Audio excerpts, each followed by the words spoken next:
muraho neza nanone nongeye kubaha ikaze ku isomo ryacu ry'uyu munsi, isomo rya 23. Mu isomo riheruka twize kumenya igihe cyangwa amasaha, ariko tubyiga mu buryo buri officiel cyangwa se mu buryo bukoreshwa mu buyobozi. Yego, uyu munsi rero tugiye kwiga uburyo bwo kuvuga amasaha ariko mu buzima busanzwe. Yego, uri kumwe n'abantu mumenyeranye. Uyu munsi tugiye kurebera hamwe uburyo noneho ushobora kuvuga amasaha cyangwa se igihe mu buzima busanzwe. Yego, Lektion 23. Lektion 23. Inoffizielle Zeit. Inoffizielle Zeit. Unofficial time. Inoffizielle Zeit. Inoffizielle Zeit cyangwa se unofficial time. Yego, ni ukuvuga ngo nibyo kini gisobanuro. Inoffizielle Zeit ikoreshwa iyo urimo uvugana n'inshuti cyangwa umuryango, muri make ku bantu mumenyeranye. Yego, inoffizielle Zeit nicyo mu cyongereza bita slangs. Yego, mu kidage ni Umgangssprache. Umgangssprache. Zeit in Umgangssprache cyangwa time in slangs. Yego, kuvuga muri slangs ku bantu bazi icyongereza murabyumva, ni ibintu nyine abantu bavuga akenshi nyine baba baziranyeho. Yego, Zeit in Umgangssprache cyangwa igihe muri slang. Yego, ikibazo ni cya kintu cyo ntabwo gihinduka, ni wie spät ist es. Wie spät ist es habaye ryari. Wie spät ist es habaye ryari. Es ist eins. Yego, cyangwa es ist eins. Yego, ni saa saba. Murabona ahangaha ho biratandukanye, ntago dushyiraho uwa. Oya, ntago dushyiraho uwa. Niyo mpamvu muri kubona twanditse eins yose, twanditse rimwe ryose, ya s nayo iriho hano. Es ist eins cyangwa es ist eins byose birakoreshwa nta kibazo. Muri inoffizielle Zeit hari uburyo bumwe isaha yandikwamo, tutitaye niba ari buriya buryo babaramo amasaha 12 cyangwa buriya buryo babara bakoresheje amasaha 24. Ni ukuvuga ngo ni uburyo bumwe dukoresha, ntabwo twita nimba bakoresha amasaha 12 cyangwa bagendeye ku masaha 28. Oya, ni uburyo bumwe bwonyine tugenderaho, nibwo tugiye kureba hamwe. Yego, murabona ngaha dufite saa 8. Murabona dufite uburyo bubiri byanditsemo. Ahangaha ni ukuvuga ko ni saa 8 z'amanywa n'aha ni iz'amanywa. Murabona ko byanditse mu buryo bubiri butandukanye. Ni ukuvuga ngo ubusanzwe muri inoffizielle Zeit dukoresha buriya buryo babaramwo igihe bagendeye ku masaha 12. Nibwo buryo dukoresha muri inoffizielle Zeit. Yego, ni ukuvuga ngo rero ahangaha murabona ngaha nubwo byanditse saa 8 mu buryo bw'amasaha 24, nitujya kubivuga turavuga es ist 2 cyangwa es ist 2 ni saa 8, kubera ko muri inoffizielle Zeit dukoresha iyo tuvuga igihe tukivuga tugendeye ku masaha 12 y'umunsi, ntabwo tugenda ku masaha 24. Rero ku masaha 12 y'umunsi ntabwo habamo 14. Umubare munini tujya muri 12, tugahita tugaruka kuri 0, 1, 2, 3 tukagera kuri 11, 12 tugahita tujya kuri 0 gutyo gutyo. Rero niyo mpamvu tuvuze tuti es ist 2 cyangwa es ist 2 ni saa 8. Duhita twumva ko ari saa 8. Murabona nahangaha ni saa 12. twabyanditse mu buryo bubiri. dukoresheje amasaha tugendeye ku gihe tugendeye ku masaha 24 hano tukagendera ku masaha 12. Turavuga tuti es ist 6 cyangwa es ist 6 ni saa 12. Ahubwo tugomba kumenya itandukaniro. Yego nuko ngo hanga ni saa 12 gusa. Ntabwo tuzi nimba ari zamanywa cyangwa ari za mu gitondo. Ni saa 12 gusa. Ahubwo hano hari ikitonderwa tugomba kugenderaho.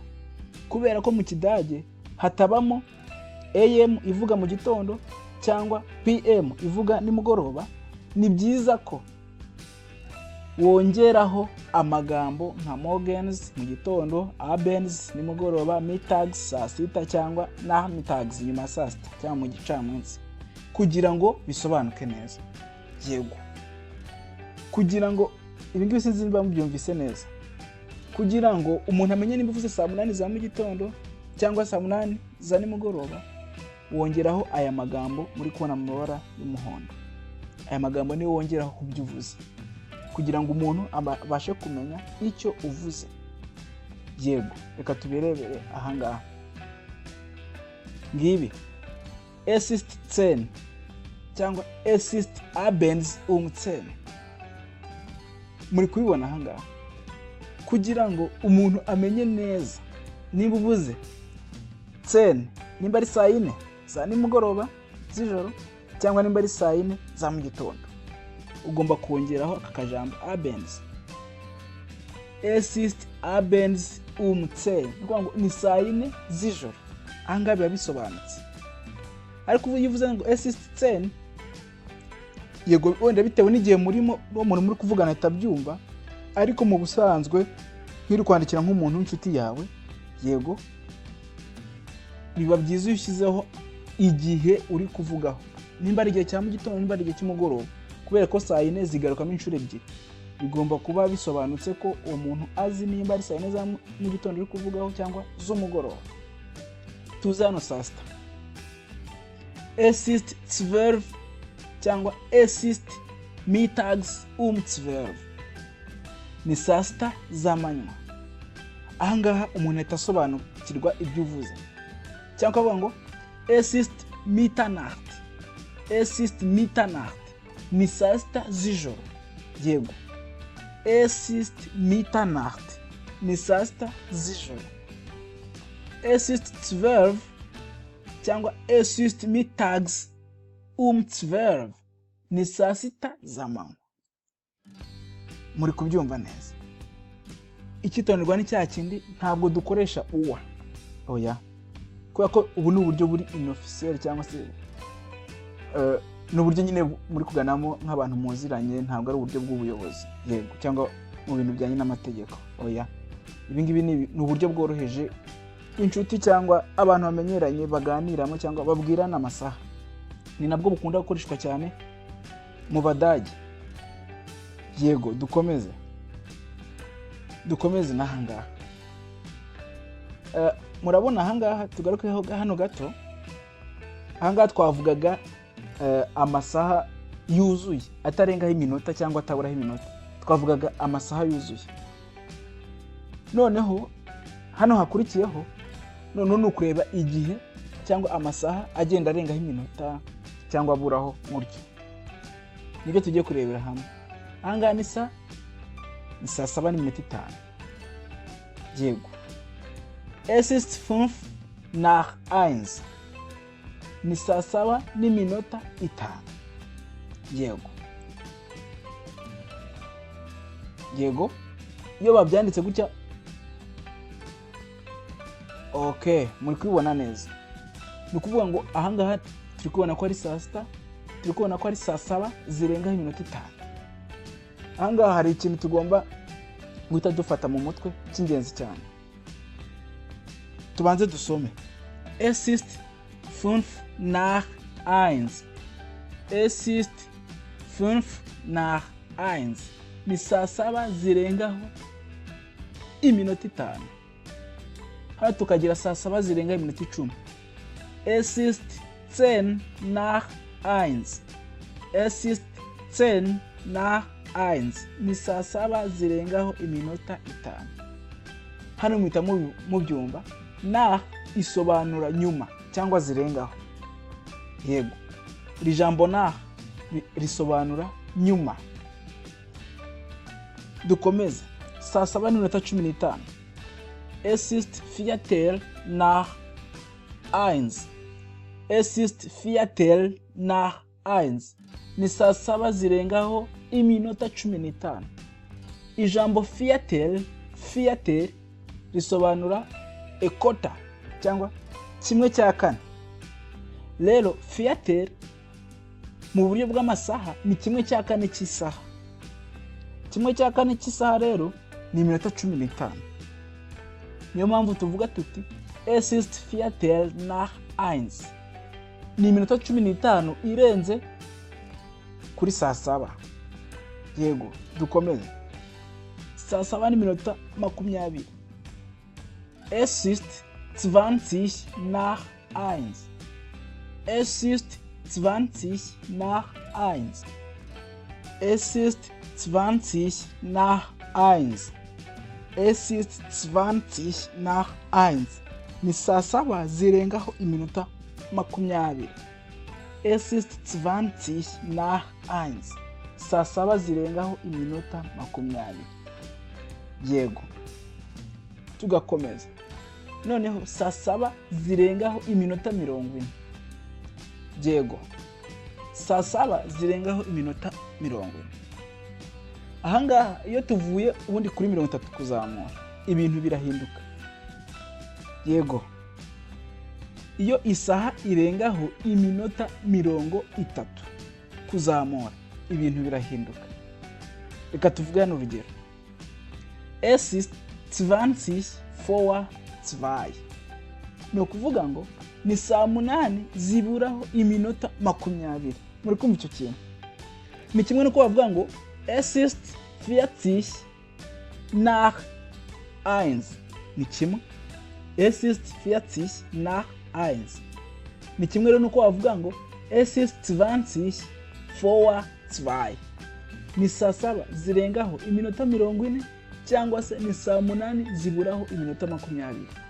Murumva ko ari kimwe. Nituza ahangaha. None murabona ko ni saa 7 n'iminota 45. Turavuga tuti es ist Viertel vor 2. Ni saa 8 ziburaho iminota 15. Twabonye ko Viertel ni kimwe cya kane cy'isaha ariyo minota 40, ariyo minota 15. Es ist Viertel vor 2. Ni saa 8 ziburaho 15 cyangwa ziburaho iminota 15. Tukaza ahangaha na kino watugikora. Noneho ni saa 7 n'iminota 50. Ni ukuvuga ngo es ist 10 vor 2. Es ist 10 vor 2. Ni saa 8 ziburaho iminota 10. Yego, ahangaha murabona ni saa 7:55. Ubwo ni ukuvuga ngo ni saa 8 zibura iminota 5. Nibyo twanditse hano.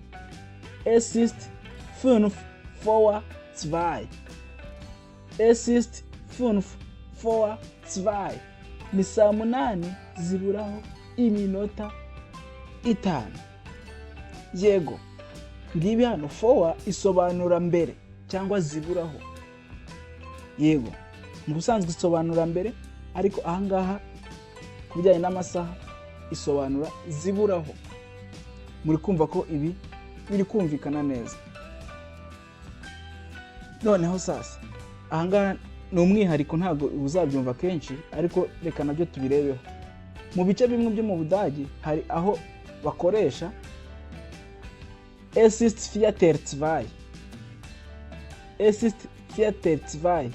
Aho kuvuga es ist Viertel nach 1. Nukubona ni saa 7, ahangaha ni saa 7:15. Ariko hari aho bavuga ngo es ist Viertel 2. Ibi ntabwo uzabyumva kenshi, ariko nabyo ni ukubimenya kugira ngo nugeraho bikoreshwa uzamenye icyo bavuze. Yego, cyangwa se es ist halb 2. Es ist halb 2. ni saa munani zibura iminota 30. Muri kubibona aha ngaha. Es ist halb zwei. Es ist halb zwei. Ni saa munani zibura iminota 30. Es ist halb zwei.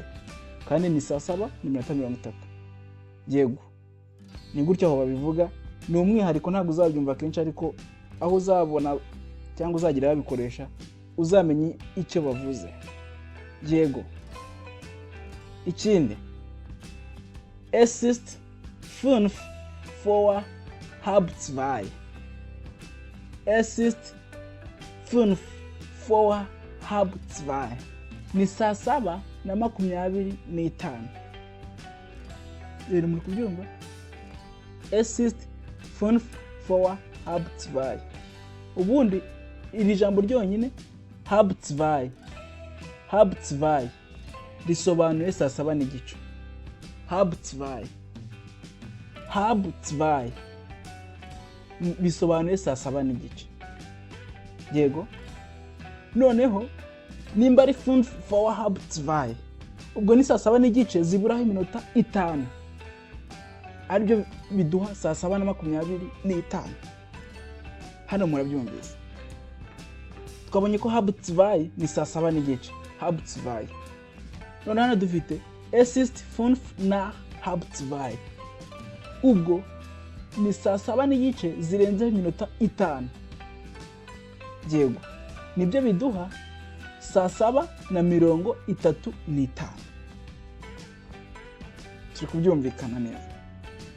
Rero mu kidage iyo isaha yenda kuzura cyangwa irenzeho tunota duke, iyo yenda kuzura iburaho nk'iminota 5, iburaho iminota 5, 4, 3 cyangwa 2 cyangwa 1, cyangwa irengaho iminota kugera umunota umwe kujya kuri 5, nabyo hari utugambo bakoresha. Yego, ngibi hano es ist kurz. Mukona iri jambo es ist kurz vor 5. Mukona dufite anga saa 10:58. Rero bakoresha tuno tujambo kurz vor, bishatse kuvuga ngo hafi cyangwa yes, bishatse kuvuga ngo hafi. Es ist kurz vor 5 ni hafi saa 11. Cyangwa es ist gleich 5 cyangwa es ist fast 5 ni hafi saa 11. Iyo haburaho iminota mike kuva kuri 1 kugera kuri 5, cyangwa iyo irengaho. Iyo irengaho baravuga es ist kurz nach 5 cyangwa saa 11 zirenzeho iminota mike. Murabona nkanga zirenzeho iminota 3. Niyo mpamvu tuvuga es ist kurz nach 5 ni saa 11 zirenzeho iminota mike. Bo murabona ahangaha dufite saa 3:27. Yego. Ikintu ahangaha nshatse kuvuga, tuzi ko halb zehn kuvuga ngo ni saa 3 n'igice. Halb zehn saa 3 n'igice. Ubundi ijambo halb risobanura iminota 30 mu gihe cy'amasaha. Yego. Nimuvuze ati ni halb zehn, ubwo ni saa 3 n'igice. Nimba ari halb 12, ubwo ni saa 5 n'igice. Nimba ari halb zwei, ubwo ni saa 7 n'igice. Gutyo. Ahangaha rero nimba dufite es ist kurz vor halb zehn, ubwo ni saa 3 n'igice ziburaho iminota mike. Ni ya minota ibiri munsi n'ubundi y'itanu, kuva kuri 5 kumanura. Yego. Nanga murabona ni saa 3 noneho n'igice zirenzeho iminota mike. Turavuga es ist kurz nach halb zehn. Es ist kurz nach halb zehn. Ni ukuvuga ngo ni saa 3 n'igice zirengaho iminota mike. Es ist kurz nach halb zehn. Ni saa 3 n'igice zirengaho iminota mike. Ahangaha turi kumvikana aho tugeze ubu ngubu. Yego. Ibungu umwitozo. Umwitozo. Ikibazo ni cya kindi. Wie spät ist es? Wie spät ist es? Habaye ryari? hano dufite saa 4, hano dufite saa 4 n'iminota 45, tukagera saa 3 n'iminota 10, tukagera saa 5 n'iminota 28. wowe uri kureba iyi video n'ubuhagaritse gato, hanyuma ufate urupapuro n'ikaramu usubize ibi bibazo, hanyuma urebe ko tuza guhuza. Yego, dore ibisubizo. Lösung, ibisubizo. Murabona ahangaha es ist Viertel vor 11. Es ist Viertel vor 11. Ni saa 5, yego, zibura iminota 15. Kandi ko Viertel ni kimwe cya kane cy'isaha, ariyo minota 15. Es ist Viertel vor 11. Ni saa 5 zibura iminota 15. Yego. Es ist 10 nach 9. Es ist 10 nach 9. Ni saa 3 zirenzeho iminota 10. Yego. Es ist 10 nach 9. Ni saa 3 zirenzeho iminota 10. Yego. Es ist kurz vor halb 12. Es ist kurz vor halb 12. Halb 12 ni saa 5 n'igice. Halb 12 ni saa 5 n'igice. Noneho zirabura iminota 2. Niyo mpamvu twase tuvuga tuti es ist kurz vor halb 12. Saa 5 n'igice zirabura iminota mike. Murakoze cyane, ndabashimiye. Danke.